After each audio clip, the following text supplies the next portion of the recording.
A few days before her wedding, Meghan decided she wanted to wear a particular tiara with emeralds.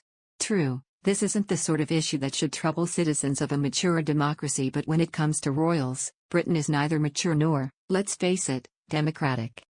There was a problem. The Duchess of Sussex could not be allowed to wear the emerald tiara because it had some unfortunate history to do with Russia. It rumored that Harry reportedly shouted at a royal dresser, who is a person, not a thing, that whatever Meghan wants, Meghan gets. This in turn prompted the Queen to tell somebody off.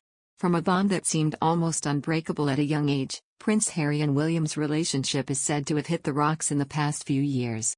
The feud was heightened when Harry was openly critical of the royal family as he left with Meghan to move to the United States. But how did problems first arise between the Cambridges and the Sussexes, and what terms are they on now?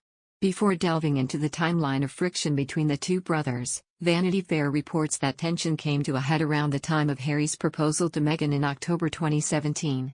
The report claims that William had sat down with Harry and urged him not to rush into things, which Harry was said to have been hurt by.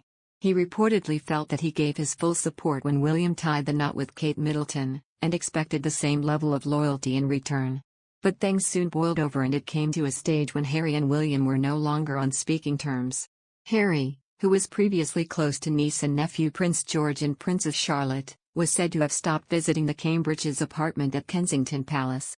He also reportedly spent less time with William's youngest son, Prince Louis, than any of the other children due to the rift. This wasn't the only time William and Harry have had a falling out, as it was merely the tip of the iceberg.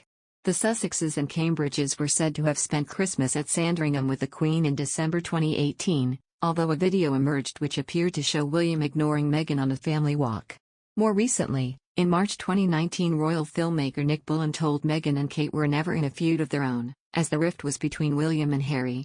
Just 1 month on, the pair attended an Easter service together but didn't even engage in conversation.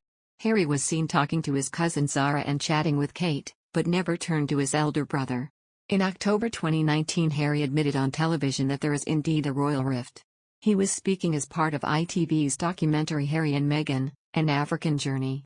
He said, "Part of this role and part of this job, and this family, being under the pressure that it's under, inevitably, stuff happens. But look, we're brothers, we'll always be brothers. And we're certainly on different paths at the moment, but I'll always be there for him, as I know he'll always be there for me. We don't see each other as much as we used to because we're so busy, but I love him dearly. The majority of this stuff, in the press, is created out of nothing, but as brothers, you have good days, you have bad days." In more recent times, the pair were seen getting on with one another at Princess Diana's statue unveiling in July this year. William and Harry reportedly spent the morning before the statue unveiling looking through old keepsakes and bonding once again. They were said to have absolutely turned a new page in their relationship, according to a source, and fellow royals were understood to have been delighted by how close they were.